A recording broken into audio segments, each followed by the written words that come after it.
So magandang hapon mga kabayan, ay si Ron po at narito po tayo sa Bitas Slaughterhouse, Tondo, Metro Manila.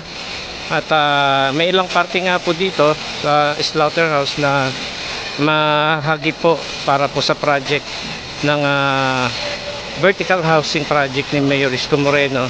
So last year narito po tayo, no, naipangako rin po ni Mayor Isko na bibigyan niya ng pabahay ang ating mga kababayan. So hanggang doon po, diretso po doon ay magiging proyekto po ng pabahay ni Mayor Isko. So ngayon po, kasama po ng engineering team na kiniklear na po yung area na ito.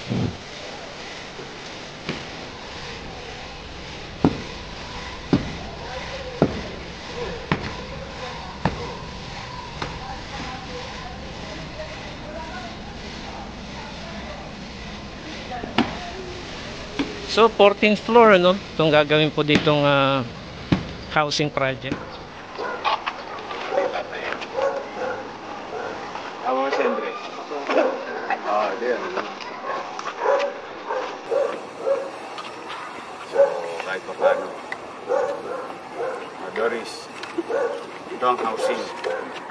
Para sa empleyado? Sa pangkalahatan.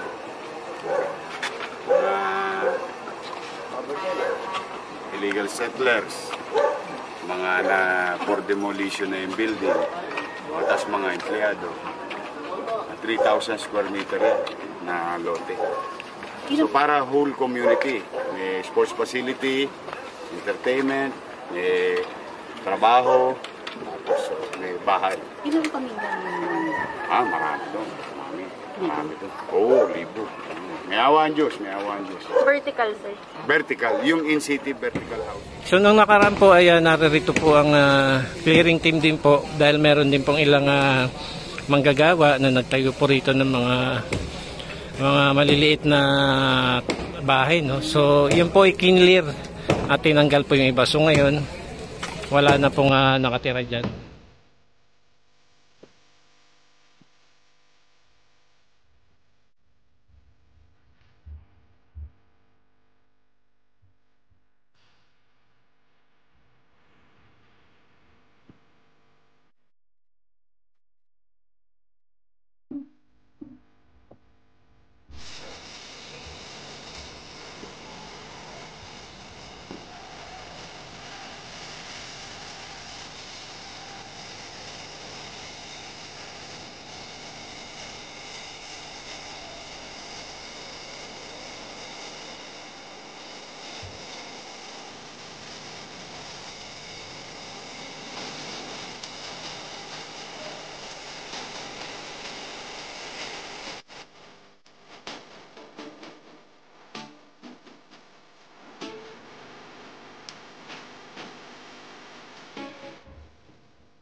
So kiniklear na po ngayon, ano, para mai-prepare na yung project ni Mayor Isko rito na condominium. So mula doon po, no, yan doon sa may nakatayo na yun ay masasama po yun, masasama po sa clearing yun. So diretso po hanggang doon at tatayon po ito ng 14 na palapag para sa ating mga kababayang walang matirhan. So naipangako po ni Mayor Isko Moreno last year, no, na nandito rin po tayo.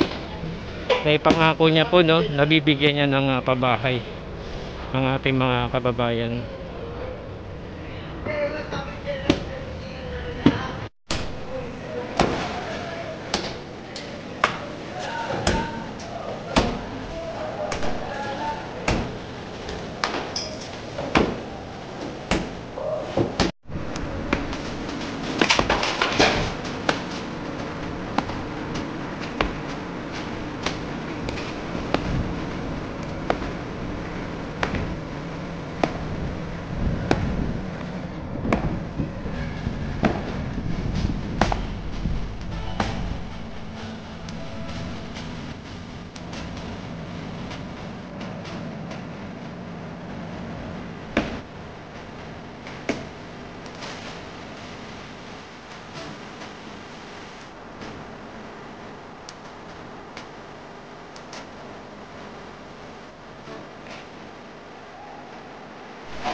Underwater, you can't breathe here. You've been looking for somebody like me. I've been looking for somebody like you.